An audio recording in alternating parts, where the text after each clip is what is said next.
Porque esta parte nos causa básicamente de distintos tipos de patologías que el ser humano va a llegar a cursar, ciertamente o inherente a lo que es el tracto urinario. Ya, entonces hablamos específicamente de la vejiga, ¿no? Entonces, como vemos, la vejiga urinaria dice, está compuesta básicamente de estas partes, un cuerpo y un cuello, ¿no? La vejiga urinaria dice que es una cámara de músculo liso compuesta de dos partes principales. Entonces, ¿qué es lo que tiene? Músculo liso, ¿ya? Entonces, eso ayuda a que se comprima, relaje, básicamente, no contraiga. ¿Y cuáles son sus partes? Como vemos allá, el cuerpo y el cuello. En el cuerpo es el lugar donde básicamente se va a llegar a acumular. ¿Qué se acumula ahí? Todo lo que va a venir procedente del riñón a través de los uréteres, ¿no? El cuello, este segmento, ¿no? ¿Qué es el cuello? Básicamente es la extensión en forma de abanico, dice, ¿no? Tiene forma de abanico, ¿no? El cuerpo se conecta con la uretra, estamos viendo aquí, con las, ¿no? Y se llama, este cuello también dice que se llama uretra posterior, por su relación básicamente con la uretra como tal, ¿no? Entonces, gracias a esta vejiga, nosotros vamos a tener como reservorio a la orina. 24 horas al día, como las han de indicar, ya se produce orina. No hay ningún minuto que no se produzca orina, sino todo el rato se produce orina. Y para ir a almacenarse, básicamente se almacena en la vejiga. Muy bien. Ahora dice, el músculo liso de la vejiga se llama músculo detrusor. Ya es el nombre que le vamos a poner, músculo detrusor de la vejiga. Músculo detrusor, ¿no? ¿Y en qué nos ayuda básicamente? Dice que aumenta la presión en la vejiga hasta 40 o 60 milímetros de mercurio, básicamente, ¿no? Y es importante especialmente en el vaciamiento de la vejiga. Como vamos a ver más adelante, es una interesante que no se vacía por completo, básicamente, la vejiga, ¿no? Siempre queda un remanente de orina, ¿no? Ahora, las células musculares, dice del músculo detrusor, se fusionan entre sí, de manera que existen vías eléctricas de baja resistencia de una célula muscular a otra. Gracias a esa unión, básicamente, el potencial de acción se propaga a través del músculo detrusor para provocar la contracción de toda la vejiga a la vez. O sea, no es que un segmento de la vejiga se contraiga, sino todos a la vez, básicamente, se contraen, ¿no? Para vaciar la cantidad de orina que se encuentra al interior de ella. ¿Por qué básicamente se ocurre? Por cómo están unidos, básicamente, ¿no? Dice, se fusionan entre sí de esa manera. De esa manera, básicamente, toda la vejiga como tal se contrae para vaciar la orina como tal, ¿no? Eso es lo que ocurre básicamente en este sentido. Okay, y ahí también vemos ese segmento y cómo está la composición básicamente. ¿Ya? No olviden que el potencial de acción se empieza en un segmento nomás, luego tiene que propagarse, ¿no? A todo lado básicamente. ¿No se acuerdan la ley del potencial de acción? La ley del torno, ¿verdad? ¿Se acuerdan? En el primer bloque hemos llevado eso. Si las condiciones están dadas, se indica si se da el potencial de acción. Si las condiciones no están dadas, no se va a llevar a el principio de todo. ¿Ya? Inmediatamente dice por encima del cuello de la vejiga, más o menos aquí, ya esto lo vamos a conocer como trígono. ¿Ya? Inmediatamente por encima del cuello de la vejiga dice que hay una zona pequeña, triangular, y nosotros la vamos a denominar como trígono. ¿Por qué básicamente se denomina trígono a ese segmento? Porque a ese nivel van a desembocar los uréteres y vamos a tener también la salida de ¿quién? De la uretra. Entonces a eso denominamos trígono, ¿no? El trígono puede identificarse, dice, por el hecho de que su mucosa, este segmento dice de mucosa, el recubrimiento interno de la vejiga es lisa, ¿no? Y está plegada y forma pequeñas arrugas, como vemos aquí en este gráfico básicamente, ¿no? Entonces, ¿qué es lo que le está llegando a la vejiga? Los uréteres. Entonces, cada uréter, dice, discurre en sentido oblicuo a través del músculo detrusor y después pasa otros 1 o 2 centímetros por debajo de la mucosa vesical antes de vaciarse en la vejiga, está discurriendo, entonces dice por acá. Entonces, ¿qué es lo que ocurre? Puede, cuando la vejiga se contraiga, entonces va a cerrar esas partes, ¿no veo? Eso nos está tratando de indicar. ¿No ven? Pero miren, ¿qué es lo que pone antes de vaciarse la vejiga? El cuello de la vejiga tiene, dice, de 2 a 3 centímetros de longitud, básicamente, a este nivel, ¿no?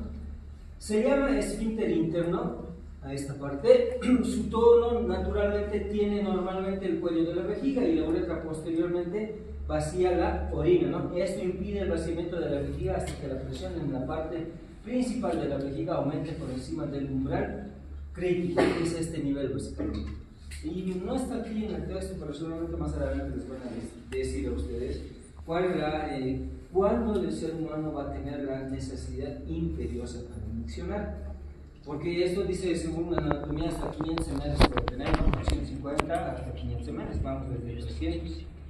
Podemos soportar esa cantidad porque se va a formar aquí lo que vendría a ser el globo vesical. Pero cuando nosotros miccionamos, ¿qué tanto orinamos? Una taza, 250 ml, básicamente, entre 250 ml a 300. Y cuando ya está un poco llena, ¿qué es lo que ocurre con nosotros? ¿Qué es lo que es? ¿Por qué el ser humano hace esto?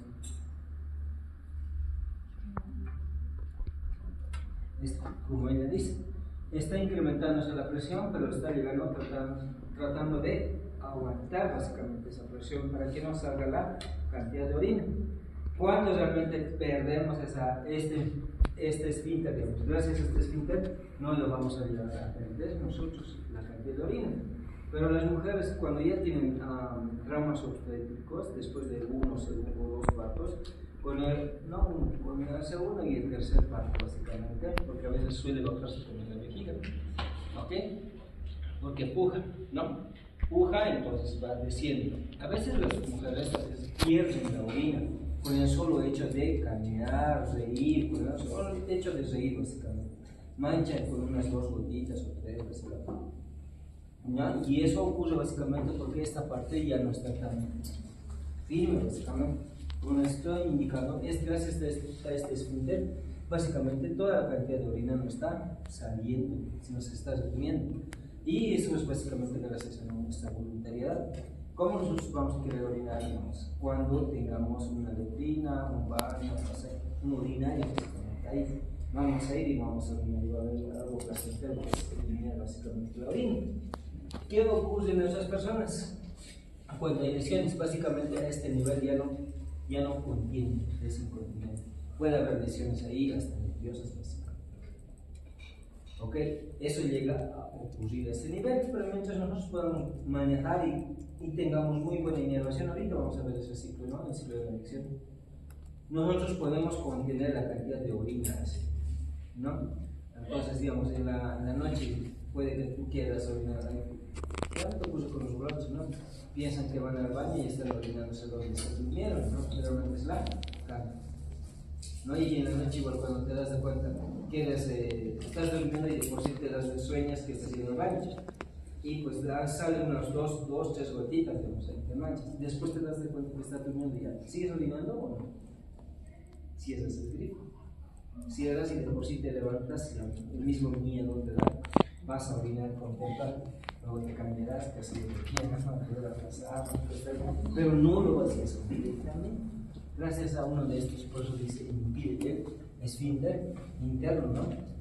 Y tiene un tono básicamente, tiene que aumentar entonces cierta cantidad de presión. Ya les he dicho, la orina 24 horas al día se produce. ¿Ya?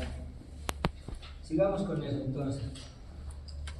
La uretra, miren, la uretra traqueosa dice el diafragma urogenital que tiene una capa de músculo llamada esfínter externo de la vejiga. Entonces ya tenemos 2 esfínteres ahí, uno interno y otro externo básicamente, ¿no? Este músculo dice es un músculo esquelético voluntario, el otro era músculo liso. Esto es voluntario ya básicamente, ¿no? Al contrario que el músculo del cuerpo de la vejiga y del cuello de la vejiga, este es totalmente músculo liso, básicamente. Músculo esquelético nos está diciendo ahí, ¿no? Voluntario. Los 2 músculos vamos a tener ahí. En la parte interna, músculo liso, y en la parte externa, en relación a lo que debería ser el esfínter externo, va a ser básicamente músculo esquelético voluntario. El músculo del esfínter externo está bajo un control voluntario del sistema nervioso. y puede usarse para impedir conscientemente la micción, incluso cuando los controles involuntarios intentan vaciar la vejiga. ¿A qué se refiere incluso cuando los controles involuntarios? El músculo liso interno no lo vas a controlar, básicamente. Si se va a llenar mucho, ¿qué va a hacer? Por 3 lugares va a tener para salir, ¿no veo? ¿Por dónde puede salir? Lo normal es que salga por la uretra. También puede salir por los uréteres, hacia arriba, reflujo vésico uretral. Por eso no es bueno aguantarse la orina. Tú te aguantas la orina, vas a estar así, ¿no? Vas a aguantarte. Por eso he dicho, puedes ir en 3 lugares, uno es por abajo y otro es por arriba. Por estos florecitos. Por aquí generalmente tiene que salir, tiene que vaciarse, pero aquí hemos visto que tiene los esfínteres, interno y externo básicamente, y el externo sí es voluntario, nosotros lo decidimos. Si aumenta la presión, entonces si aquí lo cierras completamente y haces esto, no va a salir. Entonces, ¿por dónde va a ir la orina? Debe salir arriba. Se va a ir arriba, se va arriba. Entonces, por eso no es bueno aguantarse. Por eso los niños a veces cuando tienen ese problema van a tener hidronefrosis. Los uréteres van a ser sumamente grandes y puede llegar hasta los riñones, básicamente. ¿Ya? Tiene un diámetro, básicamente eso. Entonces por eso no debemos aumentarnos, es lo que nos dice básicamente. ¿Ya? Aquí se nota, ¿no?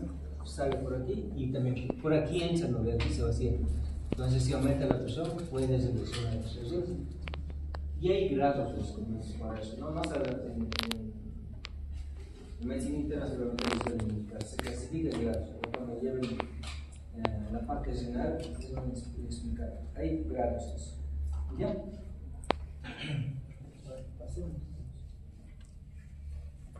Hasta ahí todo lo que va a ser innervado, ya va a ser la inervación básicamente, ¿no? Dice, va a estar inervado básicamente por nervios pélvicos, como se nos indica aquí, ¿no? Que conectan con la médula espinal a través del plexo sacro, ¿no? Sobre todo los segmentos S2 y S3, ¿no? Y en este plexo, dice, van a discurrir fibras sensitivas y motrices. Las sensitivas son las que nos van a causar básicamente el dolor. Y la motriz, ya, es los movimientos básicamente, ¿no? Las señales de distensión de la uretra posterior son especialmente fuertes y son responsables sobre todo de iniciar los reflejos que provocan el vaciado de la vejiga. ¿A qué denominamos uretra posterior? ¿Se acuerdan? Cuello. ¿No ven? Al cuello. Van a volver a ver y está ahí. Ya tiene otro nombre más, hemos dicho, ¿no? Ya se le conoce con eso, el cuello. Y en el cuello va a estar en la parte interna un esfínter interior y en la parte externa un esfínter externo. Ok, los nervios motores, dije, transmitidos en los nervios pélvicos son fibras parasimpáticas, básicamente. Va a estar relacionada con la acetilcolina. Estas fibras, dice, terminan en las células ganglionares localizadas en las paredes de las vejigas, ¿no? También tienen nervios postganglionares cortos que llevan el músculo detrusor. ¿Qué era el músculo detrusor? El músculo liso de la vejiga. Es el músculo liso nada más. ¿Ya? Entonces, si se daña básicamente el plexo sacro, pero especialmente ese 2 y 3, va a haber un compromiso a nivel de la vejiga. ¿Ok? Ese 2 y ese 3 hay compromiso en la vejiga. ¿Ya? No se olvide. Yo tengo eso recuerden hacer lo demás todo lo que lesión en S2 y en S3, compromiso a nivel de la vejiga básicamente. ¿Ya? Inervación, seguimos con la inervación. ¿Por qué son importantes básicamente las fibras motrices? Son importantes las fibras motores esqueléticas que llegan a través del nervio pudendo hasta el esfínter vesical externo. Se trata de fibras nerviosas somáticas que inervan y controlan el músculo esquelético voluntario del esfínter. Entonces, dentro de esos dos esfínteres, solo el externo es el que vamos a controlar con la voluntad. Por eso las vamos, digamos, ponerte en 3 hijos Si están llegando a controlar, pues deben tener carcajadas, pero ¿y cuando no van a controlar? Pues porque va a aumentar básicamente la presión en la vejiga y va a escapar. No se va a orinar totalmente porque va a seguir controlando. Hará escapar una gotita o dos gotitas. Sigue controlando. ¿Ya? Pero eso es por procesos normales. Y cuando el bebé sale, arrastra un poquito la vejiga. ¿Ya? Es igual en China como en el más adelante. Suele salirse el útero y también con ello la vejiga. ¿Ya? Entonces, eso llega a ocurrir en los varones, no tenemos esa patología física. No. Lo que sí puede haber, digamos, otros cánceres. ¿No? Entonces dice, la vejiga recibe la inervación simpática de la cadena simpática a través de los nervios hipogástricos que conecta sobre todo con el segmento de la lumbar 2 a nivel de la médula espinal. La L2 va a salir entonces, en este caso, simpática. Entonces, como hablamos, está recibiendo dos tipos de inervaciones, parasimpáticas y simpáticas. Y la simpática específicamente es a través de la L, la lumbar 2, ¿no?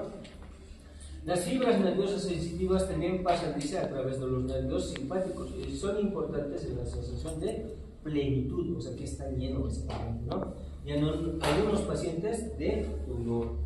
Entonces, las fibras en este caso sensitivas relacionadas con el simpático son las que van a estar relacionadas con la sensación de plenitud. Vos cuando no orinas, ¿qué sientes aquí? Como si estuviera lleno. A eso le denominamos globo vesical. Si está muy lleno, siempre es globo vesical. Realmente, ¿quiénes suelen tener eso? Las personas adultas, ¿no? Que tienen problemas a nivel de la uretra, ¿no? Y especialmente más de la uretra sería la próstata. No sale, comprime básicamente la uretra, entonces no sale, pues se llena ahí. ¿Cómo lo tienes que sacar? Colocándole una sondita básicamente. Le colocas una sonda. Entonces a esas personas, digamos, tratas de tocar esta parte, es muy doloroso. No esperamos que ninguno de ustedes tenga ese problema, ¿no? Más en varones que en mujeres, ¿no? Y las mujeres tienen traumas obstétricos y el varón tiene, no es trauma, pero es este problema de la próstata, que llegan a afectar a ambos a la vejiga. Es una mujer nunca va a tener problemas de vejiga a causa de próstata, porque no tiene próstata. ¿No? Tampoco va a tener problemas un hombre de causa obstétrica. No hay nada de eso. Entonces ya saben, el dolor va a estar relacionado especialmente al simpático, esa es la sensación de plenitud. Vamos viendo aquí, transporte de la orina del riñón hasta los uréteres y la vejiga. ¿Cuánto tiene de tamaño? Varía, ¿no? Los uréteres, dice, tienen aproximadamente de 25 a 35 centímetros de longitud y puede variar básicamente. ¿Qué tipo de músculo tiene? Músculo liso y están inervados por nervios simpáticos y parasimpáticos, ¿no? Y tienen un plexo, dice, ¿no? Intramural de neuronas y fibras nerviosas que se extiende a lo largo de toda la longitud de las uréteres, básicamente, ¿no? El tono normal del músculo detrusor en la pared de la vejiga tiende a comprimir el uréter. Se está diciendo cuando está ingresando básicamente a la vejiga, los comprime, ¿no? Lo que impide el retroceso de flujo de la orina desde la vejiga cuando la presión aumenta en ella durante la emisión o la conclusión de la vejiga. Gracias entonces a que hay unos 2 centímetros, como he dicho antes de que ingrese la vejiga. Esta es la vejiga, o sea, debe estar acá. Entonces dice, cuando básicamente está lleno la vejiga y para que no retorne la orina, esta mínima presión hace que se cierren ¿quiénes? Los uréteres, ¿no? Entonces por eso digo, ya no sabe por dónde salir básicamente la orina. Está cerrado por adelante, está cerrado por atrás. Entonces lo único que le va a quedar va a ser estallar, ¿no? Generalmente no ocurre eso, ¿no? No ocurre eso. Pero ¿qué es lo que ocurre? La persona va a venir seguramente donde nosotros, ¿para qué? Para que le saquemos la orina. Y el ser humano ha inventado sondas. Gracias a esas sondas les introduce, sea mujer o sea varón, básicamente. Y cosa que cuando tú le colocas la sonda llegas acá, ¿no? Y para que no se salga le pones un baloncito, lo llenas con agua, ¿no? Básicamente, y toda la orina va a fluir por ahí y la persona va a estar feliz. ¿Ok? Entonces, rara vez dice que va a haber un reflujo, básicamente. ¿Por qué? Porque por la misma presión hace que se cierre, dice. No entienden esta parte, no por este color. Hace que se cierre y no vaya hacia arriba, no suba la orina nuevamente hasta el uretra y del uretra hasta los riñones. Pero si tú te aguantas mucho, todas las veces básicamente ya no va a funcionar eso. Entonces, ¿qué es lo que va a ocurrir? Esta presión que es a nivel de las paredes musculares ya no lo van a contener y la orina va a subir hacia arriba. Por eso hay lo que se denomina hidronefosis. O sea, el tamaño ya va a ser más grande. ¿Y cómo se corrige básicamente? Ya has dicho, depende del grado. Hay que corregirle generalmente en la mañana, en la tarde, después del almuerzo y antes de dormir 3 veces. Y durante esas 3 veces tenemos que eliminar entre 1200 hasta 1500. Mientras dormimos igual se va a llevar a producir orina, ¿no? Entonces eso es correcto, eso es lo que les he dicho hace rato, ¿no? No va claramente, la orina no regresa. ¿Ok? Entonces, no es bueno aguantarse, chicos, porque si no los uréteres se van a volver grandes. Pero a veces no hay caso, pues no se aguanta, ¿no? Las mujeres tienen más ese problema, más que para la niña, especialmente que cuando son adultos es difícil funcionar básicamente, ¿no ven? Pero hasta para eso el ser humano lo ha inventado. Hay urinarios portátiles, no sé si han visto en internet. Son únicos para la mujer, se le coloca y pues puede orinar amarrado de la rama básicamente. ¿Ok? Pero el problema es el aroma. Como tiene unidad, tiene urea, entonces quiere ese aroma, no puede hacer eso. Ese es el detalle básicamente. Vamos viendo esta parte. Ok, dice sensación de dolor. La sensación de dolor, básicamente, aquí hablamos de indicador. ¿Quién estaba relacionado? Era el parasimpático, ¿verdad? No. Es simpático, básicamente. Con la sensación de plenitud y de dolor, habíamos dicho que era el simpático. Con la parte motriz estaba relacionado el parasimpático. ¿Ya? Ella creo que estaba más atenta. Los uréteres, dice, reciben una buena inervación de fibras nerviosas del dolor. Fibras nerviosas del dolor sabemos que son de dos tipos, ¿no? Pueden ser agudas o crónicas, básicamente, del tipo A y delta. Fibras tipo C. ¿No? Sí, así es, ¿no? Son así, ¿no? Cuando un uréter, dice, se bloquea por un cálculo uretral, se produce una constricción refleja intensa acompañada de un dolor sumamente intenso. Entonces, dice aquí te está indicando que el riñón está produciendo cálculos, básicamente. Y esos cálculos han migrado y están pasando a donde los uréteres, ¿no? Entonces, si ocurre eso, básicamente igual va a haber hidronefosis, porque la cantidad de orina no va a bajar de forma adecuada, estamos ahí en una función. Este es el orificio y no sé, aquí hay un cálculo. Lo tapó, básicamente. ¿Qué es lo que ocurre? Dice aquí, hay dolor, básicamente. Entonces, sabéis, los impulsos dolorosos, dice, provocan un reflejo simpático, ¿ok? Hacia el riñón que contrae las arteriolas renales, lo que reduce la producción de orina. Va a reducir entonces ese mismo dolor que te está produciendo, está disminuyendo la producción de orina. ¿Y por qué está produciendo eso? ¿Y por qué está produciendo contracción de las arteriolas? Porque la sangre es la que se tiene que filtrar y lo que nos sirve regresa a nuestro cuerpo y lo que no nos sirve del riñón pasa a formar parte de lo que es la orina. Entonces por eso está disminuyendo la cantidad de sangre que vaya al riñón, ¿no? ¿Por qué? Porque el cuerpo se ha dado cuenta que en uno de los uréteres hay un cálculo ahí que está produciendo. Si sigue produciendo la misma cantidad, ese uréter se va a volver muy grande. No va a escapar. ¿Dónde va a ir al riñón? Después de el riñón igual se va a volver grande, va a llegar a. Entonces, como hay dolor, entonces dice no, disminuyamos la luz de los vasos sanguíneos y va a llegar sangre en menos cantidad, ¿no? Este efecto, dice, se llama reflejo uretero-renal. ¿Ok? Cuando hay una obstrucción y cuando hay dolor, disminuye la cantidad de sangre. Entonces, si disminuye la cantidad de sangre que llega al riñón, disminuye también la cantidad de orina. En ese lado del riñón no hay en ambos lados. Ya tenemos dos, básicamente, dos uretras también. Y es importante para evitar un flujo excesivo de líquido hacia la pelvis de un riñón con un ureter obstruido, básicamente. ¿Okay? Eso llega a ocurrir en las personas que son formadoras de cálculos o líquidos. ¿Cómo se destruye eso básicamente? Con un procedimiento que se denomina litotripsia. ¿Ya? Llenando la vejiga. Bueno, esto es algo bien interesante, ¿no? Antes de la presión.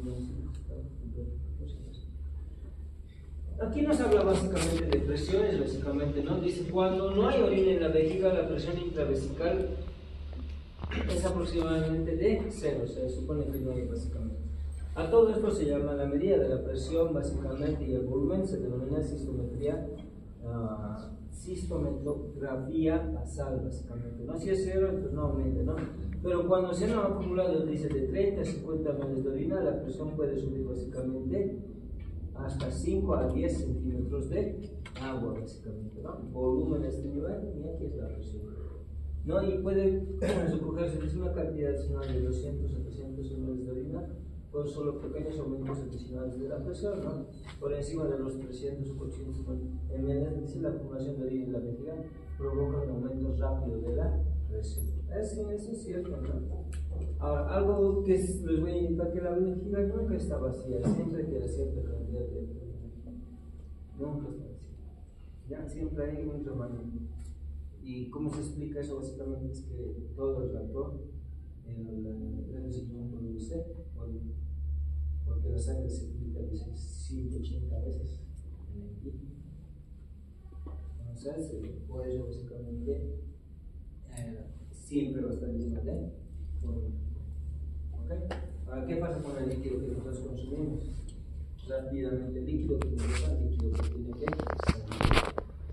Ya, porque si no, va a quedar, que se puede quedar en los espacios vacíos.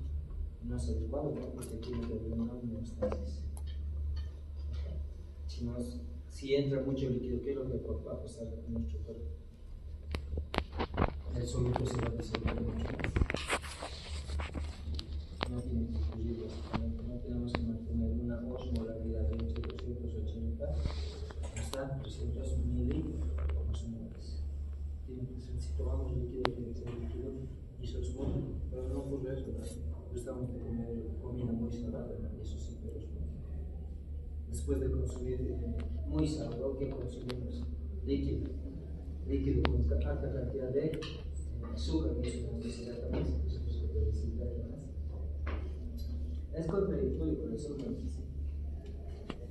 ¿Ok? Eso sí. ¿Ya? Reflejo convencional, esto es lo que nos interesa y esto es lo que vamos a ver básicamente. Lo he sacado de muy interesante. El ciclo completo, dice, son de 3 fases básicamente, ¿no? Y vamos a ir un aumento rápido progresivo de la presión. ¿Por qué? Porque llega el líquido. 2, un periodo de presión mantenida. Y el 3, el retorno de la presión al tono pasante de la. Si no hay nada de líquido, hemos visto que es 0 básicamente, ¿no? 20, 35, 40, en centímetros de agua, dice. Llena la vejiga, contracciones misionales superpuestas por reflejo de distensión, básicamente, ¿no? Esto es iniciado por ¿quiénes? Por los receptores sensitivos de distensión que se encuentran en la pared de la vejiga, ¿no? En la uretra posterior y presiones vesicales altas, básicamente. De aquí, ¿cuál será lo más importante? La uretra posterior, porque será el que nos abría básicamente la llave del grifo para que nos podamos eliminar. ¿Okay? Cuando no vos, digamos, sientes que está lleno tu vejiga y básicamente tú tratas de ir a misionar más, no puedes, ¿no? Porque cuando misionas igual, ¿qué pasa? Eso se llama tienes. En la vejiga hay una mucha cantidad de líquido, entonces hermano, tú vas a sentir que quieres sacar más. Esos problemas tienes cuando tienes problemas de infección. Sientes que tu vejiga está llena, ¿ok? Igual cuando tienes procesos infecciosos, tienes poliuria y de por sí empiezas a poner de cuatro. Vas al baño, infeccionas todo, sales, Ahora sabes que no miccionar, si sabes que es vaciado, no hay presión para que elimines todo, pero tienes una necesidad de miccionar y vas retornas. ¿Cuánto miccionas? Una gotita. Eso. ¿No? Las señales sensitivas de los receptores de difusión vesicales van a estar en qué segmentos? Sacros de la medular, por nervios pélvicos y vuelven de nuevo a la vejiga mediante fibras nerviosas para. ¿Ya? La vejiga parcialmente llena, ¿qué va a producir en este caso? Contracciones iniciales que duran espontáneamente un minuto el músculo del trusor velar y deja de contraerse y la presión vuelve a valor total. ¿Qué te está diciendo eso? Que cuando básicamente tú vacías la vejiga, la presión vuelve al valor normal, como cuando no tenías básicamente ningún tipo de líquido. Se supone que si no hay ningún tipo de líquido, la presión es cero, básicamente. Pero la presión termina es lo que hace que nosotros podamos eliminar la orina. Pero ¿dónde tienen que estimular? A los receptores de las paredes de la vejiga, pero especialmente aquel que se encuentra en el animal de la uretra o ureteres. Porque ese no se encuentra un esfínter interno. Y ese no es voluntario, es involuntario, básicamente el esfínter interno. El voluntario es el que es el externo. ¿No ve? Por eso. La vejiga sigue llenándose. Se reflejos miccionales más frecuentes, contracciones mayores del músculo del trusor. ¿Qué ocurre básicamente si nosotros, si el músculo liso es involuntario y no lo controlamos? Y vos miccionas, quieres miccionar, no sale nada de la orina. Puede haber distintos tipos de patologías, alteraciones a nivel de la musculatura de los esfínteres o alteraciones a nivel de la próstata en hombres. Por más que esté lleno de vejiga y quieres orinar, vos haces todos los esfuerzos, no va a salir nada. ¿Por qué? Porque la próstata se ha aumentado de volumen y está obstruyendo todo lo que puede ser la uretra. Pero hay una sensación de miccionar y esa misma sensación de miccionar es la que te produce el dolor. No miccionas, ¿por qué? Porque la uretra está obstruida. Y es difícil, yo la verdad no sé, no he visto todavía ese tipo. Bueno, he visto, a mí no me pasó todavía esto, ¿no? Pero debe ser bien complicado. Debe ser como cuando no puedes defecar también en los estreñimientos. Las personas que andan siempre estreñidas es porque tienen problemas a niveles gástricos o problemas a nivel del intestino, porque no hacen algo placentero que todos los demás hacen, que son dos cosas, orinar bien y eficaz, sin dificultades. Okay, hay diferencias básicamente, ¿no? Si no comes no defecas, pues no. Si no tomas agua, orinas, sí, tienes que orinar, sí tienes que orinar. Sí. En el otro no. Pero cuando tomas agua, incrementas la cantidad de micciones. Si tomas 2 litros de agua, no vas a orinar más de 5 veces. 5, ¿no? Porque tienes que eliminar esos productos. No se puede poner como cuerpo. Esta sigue parte de lo que vendría a ser la micción, ¿no? Bien, dice todo ese proceso que hemos visto es autorregenerativo, ¿no? La contracción inicial de la vejiga activa los receptores de distensión y aumentan el impulso sensitivo para miccionar, ¿no? El ciclo, dice, se repite varias veces hasta que se canse y el reflejo miccional cesa y la vejiga se relaja. Es cuando básicamente la orina ya no se encuentra en la vejiga, ¿no? Si no se vacía la vejiga, el reflejo se inhibe de minutos a 1 hora, digamos. Eso es lo que te ocurre, digamos. Cuando alguien te llama, estás miccionando, normalmente algo te llamas rápidamente, ya quieres miccionar, sales afuera y dices, ya hablas con lo que tenías que hablar, ya tengo que volver a orinar. ¿Vas a orinar? Pues ya no, ya se desinfló. Entonces sigue la vejiga con orina, pero ya no hay ese reflejo.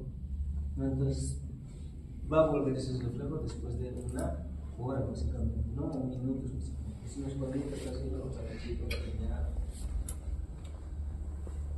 ¿Ok? Entonces la vejiga se llena más y el reflejo se vuelve más frecuente y poderoso. Eso es cuando ya la necesidad es imperiosa de orinar. Yo tengo ganas de orinar, pero ahorita no se puede tomar un poco de líquido. Se me va a llenar 500 ml y no se puede tomar. Entonces voy a estar caminando normalmente, ¿no? Y cuando se va a volver imperioso es cuando ya se acumula esa cantidad de líquido básicamente en la vejiga. Cuando voy a buscar un baño, ¿no? Si no me voy a tener que bajar 1 hora, 2 horas. ¿Ya? ¿Qué más ocurre? Dice, provocar otros reflejos de nervio espumoso hasta inhibir el esfínter externo. Si este es más potente en el encéfalo que señales voluntarias. En este caso, constrictores del esfínter externo, si se da la micción, si no la vejiga se llena más y el reflejo se hace más. Ahí, por ejemplo, ya no controlas. Pero si, digamos, se está llegando más la vejiga, vas a pedir ayuda a las piernas. Por eso las personas cuando cruzan las piernas están diciendo que están teniendo problemas a nivel de la vejiga. Entonces, con esto ayudan básicamente. Y cuando ya quieren caminar, ya no caminan normales, si se les ha vencido la vida, ya caminan distintas. Para que no se muevan. No veamos, o si caminas rápido. No, especialmente las damas. Pero igual cuando quieres despecar, no quieres aumentar, digamos, la presión en los hombros, ¿qué es lo que hace el ser humano? Cruzar el estómago. Y con eso ayuda, ¿no? De esa manera se produce lo que me dice el reflejo de la inhibición. ¿Ya? Ahora, bien, ¿cómo se produce la inhibición a través de la acción? Son estos procesos básicamente, ¿no? Reflejo miccional, centros superiores, ¿no? Y el reflejo miccional, que es así. Reflejo medular autónomo con centros encefálicos que pueden inhibirlo o facilitarlo. 1. Centros facilitadores e inhibidores potentes. Tronco del encéfalo y la protuberancia. Esta ahí serían las manos, ¿no? 2. Varios centros localizados en la corteza cerebral, inhibidores que pueden hacerse excitatorios, ¿no? A nivel del reflejo miccional. Centros superiores ejercen un control final de la micción básicamente. 1. Centros superiores mantienen el reflejo miccional fácilmente inhibido, ¿no? 2. Los centros superiores, la contracción tónica del esfínter vesical externo, solo el externo de lo que controlamos. 3. En micción, centros corticales facilitan que centros de la micción sacros inicien el reflejo miccional e inhiban el esfínter urinario externo. De esa manera, por ejemplo, nosotros podemos controlar. Si bien la parte interna dice el esfínter interno dice ya que orinemos, yo, por ejemplo, ahorita puedo orinar aquí o no. El músculo liso interno dice me da paso para orinar, no lo controlo. Entonces, ¿cómo yo lo controlo? Con el esfínter externo. No puedo orinar aquí, no creo. ¿Cuándo orinaría? Cuando no controle básicamente. Y además es inadecuado, ustedes me van a ver mal, ¿no? Pero si fuera una persona esquizofrénica o loco que se dice, ¿verdad? Voy a orinar, pues. Porque no va a haber dolor, no va a haber sensación de vergüenza, no va a haber. Entonces, a eso está refiriendo esto. Se puede decir que la parte interna de tu organismo diga ya, orina de forma fisiológica. ¿Y qué es lo que voy a hacer? Yo digo, pues, no puedo orinar ahorita, entonces pues voy a aguantar, voy a hacer esto. Es como los niños, digamos, cuando se aguantan, ¿qué es lo que hace? El ser humano igual hace. Y el ser humano hace este movimiento. Cuando hacen esto, están controlando. Cuando vas a miccionar, igual haces eso. ¿No vean? ¿Cierto o no es cierto? Y después de terminar, igual está controlado a nivel superior. ¿Qué necesidad tiene de hacer esto? Eso sí es eso. Porque es a nivel superior. Entonces, el tronco del encéfalo y la protuberancia. Anomalías de la micción. Puede haber una vejiga autonómica y una vejiga neurogénica, básicamente, ¿no? Entonces vayan viendo esto, ¿no? La vejiga autonómica, ¿no? Por lesión de la médula espinal, por encima de la región sacra, ¿no? ¿Qué ese será? 2 y 3, ¿no? Esa es la parte motriz, básicamente. Cuando ya una persona tiene lesión a ese nivel, no va a controlar los esfínteres, básicamente, ni interno ni externo. Entonces la orina va a fluir. Entonces, ¿qué es lo que hay que buscarles a ellos? Sonda vesical. Si hay lesión a nivel medular, talla vesical, que es a nivel del abdomen, por el abdomen se ingresa hacia la vejiga y se coloca una sonda vesical. Después colocar la sonda vesical a través de la uretra y si no funciona, pues talla vesical, que es por el abdomen vesical. ¿Ya? Vejiga neurogénica sin inhibición por falta de señales inhibidoras del encéfalo, micción frecuente e incontrolada. Lesión parcial de la médula espinal o tronco del encéfalo, ¿no? Interrumpe señales inhibidores, ¿no? Los impulsos facilitadores pasan continuamente hacia la médula y mantienen centros sacros excitables, ¿no? Pequeña cantidad de centro miccional incontrolable, micción infrecuente. Hay una patología psicológica que llega a afectar a los niños básicamente, ¿no? se llama enuresis. Es un problema más que orgánico, es psicológico. ¿Hasta qué edad los niños orinan normalmente? 5 años.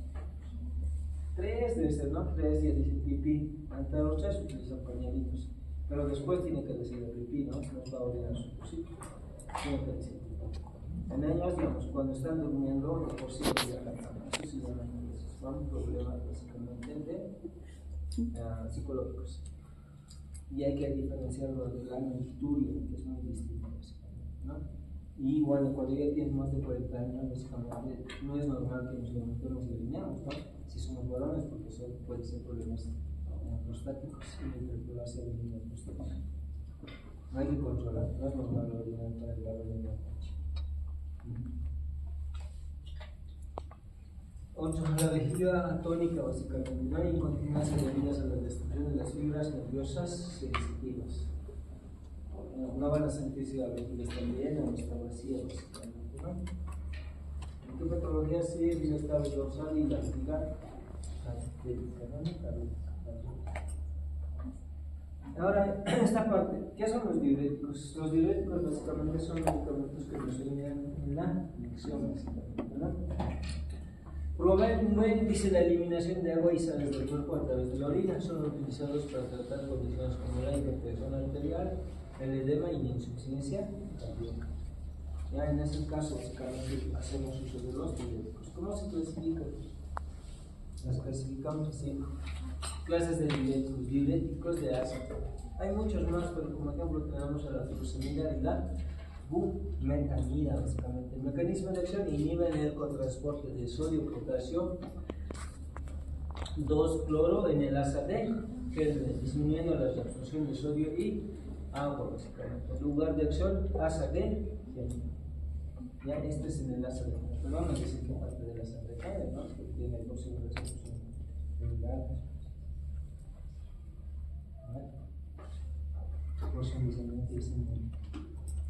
Diuréticos tiacídicos, dentro de ellos los más representativos, hidroclorotiacida y la clortalidona, básicamente. El mecanismo de acción inhibe el cotransporte de sodio y cloro en el túbulo contorneado distal, ¿no? Reduciendo la absorción básicamente de sodio, ¿ya? Lugar de acción, túbulo contorneado distal. Túbulo distal, como le dicen, ¿no? El contorneado de la mitad, ahora el solo dice túbulo distal. En el desanguir, dice por eso es el contorneado. Diuréticos absorbedores de potasio, ensayo la espironolactona y la eplerenona. El mecanismo de acción: bloquean los receptores de mineral o corticoides, reduciendo la absorción de sodio y agua, ¿no? Y disminuyen la excreción de potasio. ¿Dónde actúa? A nivel del túbulo colector.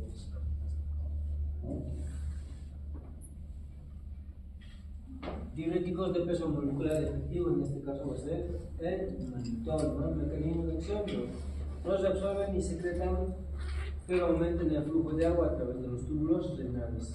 Lugar de acción: túbulo proximal y asa de géneros. Y por último, diuréticos osmóticos, dentro de ellos el mismo mannitol y la urea. Mecanismo de acción: aumenta la osmolaridad de la orina, trayendo agua hacia los túbulos renales. Lugar de acción: túbulo proximal y asa de géneros. El mannitol, cuando hay problemas en aumento de la presión intracraneal, se utiliza. Tenemos a nivel de la cabeza, hay una presión intracraneal, eso se llama pic. Cuando aumenta la presión, para disminuir básicamente, utilizamos el mannitol. En todo lugar hay presión, ¿no? Presión en la cabeza, presión intraocular, aquí otro lugar, tiene un tipo de cosas. Esto es lo último. Entonces, eso con respecto a lo que vendría a ser el tracto urinario inferior y específicamente la vejiga. Entonces, les voy a pasar el buen grupo. Ya le pasé por si no le estás pasando, ¿eh? No. He pasado al grupo 2, ha pasado a la Yo me he atrasado.